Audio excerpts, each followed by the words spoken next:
Think you know the whole story? Turns out you were probably taught the half-truth. Welcome to Half-Truths. Close your eyes for a moment and picture human evolution. I'm willing to bet I know what you see. It's an image so powerful, so ingrained in our collective consciousness, that it's practically a logo for the entire concept of natural history. It's a lineup. On the far left, a stooped, knuckle-walking ape, something like a chimpanzee. Next to it, a slightly more upright creature, maybe an Australopithecus, hunched but with a glimmer of humanity. Then comes a burly Neanderthal clutching a spear. And finally, at the far right, standing tall and proud is us, modern man, the peak, the destination, the march of progress. We saw it in our 5th grade science textbooks, projected onto a screen in a dimly lit classroom.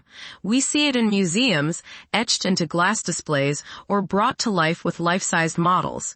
It's been parodied on countless t-shirts and sitcoms, with Homer Simpson or a robot taking that final spot in the line. It tells a simple, clean, and satisfying story. We started there as apes, and through a slow, steady, linear process, we became this. We evolved from apes. That's the fact we all learned. Simple, direct, a straight line from them to us. But this is Half-Truths, the podcast dedicated to unlearning. Here, we take those simple, clean stories and we pull at the threads. We look for the smudges, the footnotes, the parts that got left out of the textbook illustration. So, what if that iconic lineup, that march of progress, isn't just an oversimplification? What if it's fundamentally wrong? What if the entire story we were told about evolving from apes is a distortion of one of the most beautiful and complex ideas in all of science? Today, we're putting our own family tree under the microscope to dissect the half-truth that humans are the direct descendants of the apes we see today. The story we all know is incredibly compelling, and a big reason for that is the visual aid. That March of Progress illustration is one of the most successful infographics of all time. It's instantly understandable. It presents a messy, sprawling, multi-million-year process as a simple, forward-moving journey. It feels intuitive. We look at a chimpanzee at the zoo, and we see the similarities. The hands, the facial expressions, the social structures. It's not a huge leap of the imagination to see them as a sort of primitive version of ourselves, an earlier model that we improved upon. This narrative of ascent is deeply flattering to us. It places Homo sapiens at the pinnacle of the evolutionary ladder. Each creature in that lineup is just a stepping stone on the path to us. We are the goal, the finished product. This idea taps into a very old, pre-scientific way of thinking about the world called the Great Chain of Being. This was a medieval concept that organized all life into a strict hierarchy. At the very bottom were minerals, then plants, then lower animals, then higher animals, then man, then angels, and finally God. Everything had its place on a vertical ladder, climbing towards perfection. When Charles Darwin published On the Origin of Species in 1859, he didn't present a ladder. He presented a tree, a sprawling, branching tree of life where all living things were related. But our brains love a good ladder. So when Darwin's ideas entered the public sphere, they were often squeezed back into that old hierarchical Great Chain of Being framework. The popular interpretation wasn't that we shared a common ancestor with apes, but that we had climbed a rung above them. The phrase that caught on, much to the frustration of scientists, was man descended from monkeys. This simplified and incorrect version of evolution became a cultural flashpoint. The famous 1925 Scopes monkey trial wasn't a nuanced debate about evolutionary mechanisms. It was a battle over the shocking, scandalous idea that our great-great-great-grandparents were swinging from trees in the jungle. The prosecution, led by William Jennings Bryan, framed it as an attack on human dignity and our special place in creation. The image of a linear progression from ape to man was easy to attack, and also, paradoxically, easy to believe in a simplified form. It set up a false dichotomy. Either we were created in our present form, or we came from chimps. Pop culture cemented this linear view. From Planet of the Apes to countless documentaries that use chimps as stand-ins for our ancient ancestors, the idea of a direct lineage is constantly reinforced. The story is just so good. It's a classic hero's journey. Our species started as a humble ape, overcame the challenges of the wild, learned to use tools, stood up straight, and conquered the world. It's a narrative of triumph, a story of inevitable progress, culminating in, well, us. It's a story that makes us feel special. But the truth of evolution isn't about making one species feel special. It's about adaptation, diversification, and a whole lot of chance. And to find it, we have to let go of the ladder and get comfortable with the tangled branches of the tree. So where does the simple story start to unravel? The first thread you can pull is a question that's often posed by people skeptical of evolution, but it's actually a fantastic starting point. The question is, if we evolved from chimpanzees, why are there still chimpanzees? It seems like a legitimate gotcha moment. If one thing turns into another, the first thing shouldn't exist anymore. Right? If Pokemon taught us anything, it's that when a Charmander evolves into a Charmeleon, you don't have the Charmander anymore. Of course, this question is based on the very misconception we're tackling. It assumes evolution is that linear march of progress. It assumes that the entire chimpanzee species got together one day and decided to level up into humans. But that's not how evolution works, at all. The real answer to why are there still chimps is simple. We didn't evolve from them. The premise of the question is wrong. It's like asking your cousin, if your family and my family came from Grandma and Grandpa Johnson, why does your family still exist? The answer is obvious. Your family and my family are two separate branches that both originated from the same source. Neither one turned into the other. This brings us to the source of the modern myth, that iconic illustration. You might assume it was drawn by a pioneering evolutionary biologist to illustrate a key scientific concept. You would be wrong. The illustration, originally titled The Road to Homo sapiens, was created in 1965 by a nature artist named Rudolf Zollinger. It was commissioned for the Early Man volume of the Time Life Nature Library, a series of popular science books. It was never intended to be a rigorous scientific diagram. It was a stylistic, simplified fold-out meant to give a general, accessible impression of human origins. But the image was too powerful. It was clipped, copied, and repurposed for decades. It escaped the context of its book and became scientific canon in the public mind. Scientists have spent the last half-century trying to correct the record, explaining that human evolution wasn't a single heroic march, but a messy, overlapping, and branching affair. Yet the image persists because it's a perfect piece of visual propaganda for a flawed idea. It tells a simple story that feels right, even though it's wrong. The mistake Zollinger's drawing perpetuates is known as anagenesis, the idea of a whole species gradually transforming into another. While this can happen, the primary driver of major evolutionary change is a different process called cladogenesis. The word sounds complex, but the idea is simple. Clado comes from the Greek word for branch. Cladogenesis is the splitting of a lineage. An ancestral population, for whatever reason, may be a geographic barrier like a new river, or different groups adapting to different food sources, splits into two or more distinct populations.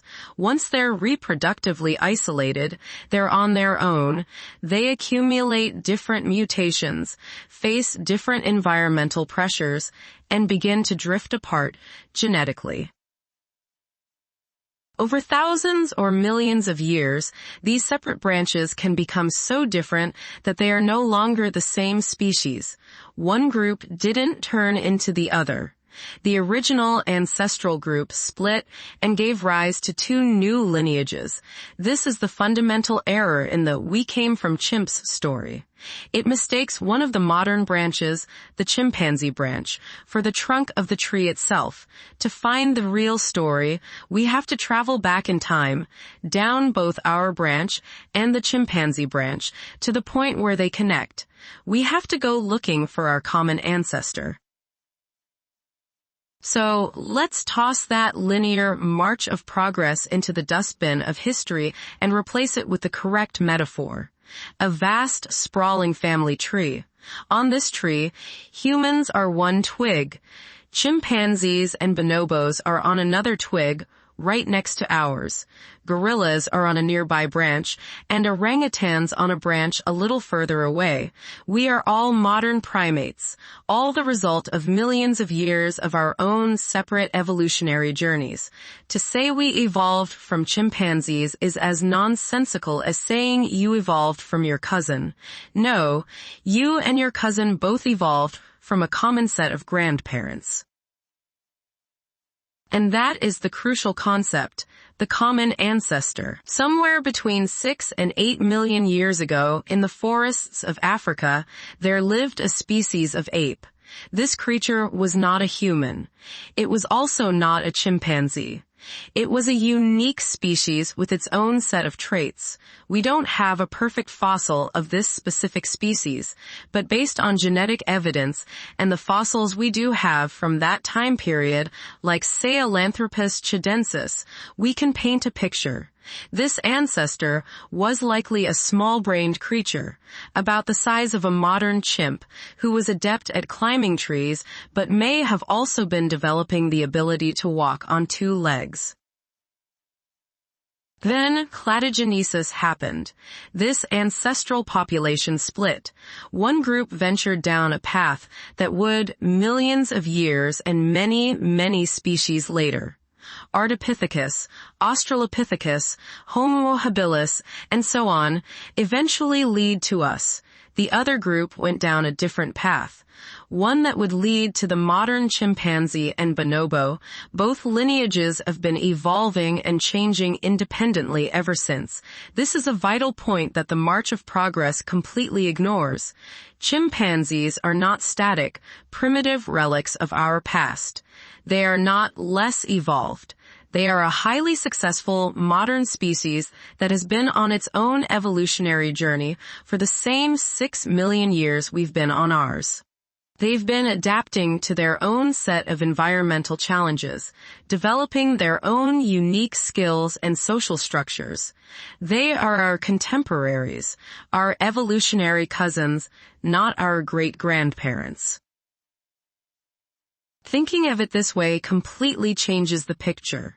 The story is no longer one of a linear climb to perfection. It's a story of diversification. The hominin lineage, the branch that includes humans and all our extinct relatives after the split from the chimp line, is incredibly bushy. For most of our history, multiple species of hominins coexisted on the planet. There were times when Homo erectus, Neanderthals, Denisovans, and maybe even Homo floresiensis, the hobbits of Indonesia, were all walking the earth at the same time. It wasn't a single relay race where one species passed the baton to the next. It was more like a rambunctious family reunion, with different cousins trying out different ways of life in different places. Ultimately, only one of those hominin twigs, ours, survived to the present day. But that wasn't a preordained victory. It was a combination of adaptation, luck, and circumstance. Understanding this branching reality reveals a far more fascinating and humbling story than the simple march. We aren't the inevitable endpoint of a grand plan. We are the last surviving member of a once diverse and widespread family of upright apes, a single, improbable twig on an immense tree of life. And our closest living relatives, the chimpanzees, aren't a window into our past, but a mirror showing a different path taken from the very same starting point. So we started our journey with a simple, straight line, a march of inevitable progress from a primitive ape to a modern human. It's an elegant story, a flattering one. It puts us at the top, the undisputed champions of evolution. But it's a half-truth, a distortion built on a misunderstanding of how life actually changes and diversifies. We pulled on the thread, asking that simple question, if we came from chimps, why are there still chimps? And the whole linear narrative unraveled. In its place, we found a much messier, more complex, and frankly, more beautiful reality. The branching tree of life. We learned that humans and apes are not parent and child, but cousins. We share a common ancestor, a species that was neither human nor chimp, which lived millions of years ago. From that single point of origin, our two lineages split and embarked on their own magnificent parallel evolutionary journeys, each adapting and thriving in its own way. We are not the goal of evolution. Chimpanzees are not a failed attempt to become human. We are simply two different answers to the question of how to survive. Why does correcting this half-truth matter? It's more than just scientific pedantry. Seeing evolution as a ladder, with humans at the top, perpetuates a dangerous arrogance. It suggests a hierarchy in nature, with humanity as its ruler. This mindset has been used to justify the exploitation of the natural world and the dismissal of other species as lesser beings. It makes us feel separate from nature, rather than a part of it. But when you see evolution as a tree, our perspective shifts. You realize that the bacteria in the soil, the mushroom on a log, the whale in the ocean, and you yourself are all part of the same interconnected story. We are all just distant cousins, all sharing a common ancestry that stretches back billions of years. It replaces arrogance with a sense of kinship. It reminds us that we aren't the pinnacle of creation. We are just one surviving twig on a tree of life so vast and ancient, it defies imagination. We aren't the final chapter in a linear story. We are one living sentence in a sprawling, interconnected epic, and the book is still being written, branch by branching line. Now you know the real story. What other half-truths are still out there? If you enjoyed this episode, please subscribe, leave a comment, and join us next time. Until then, stay curious.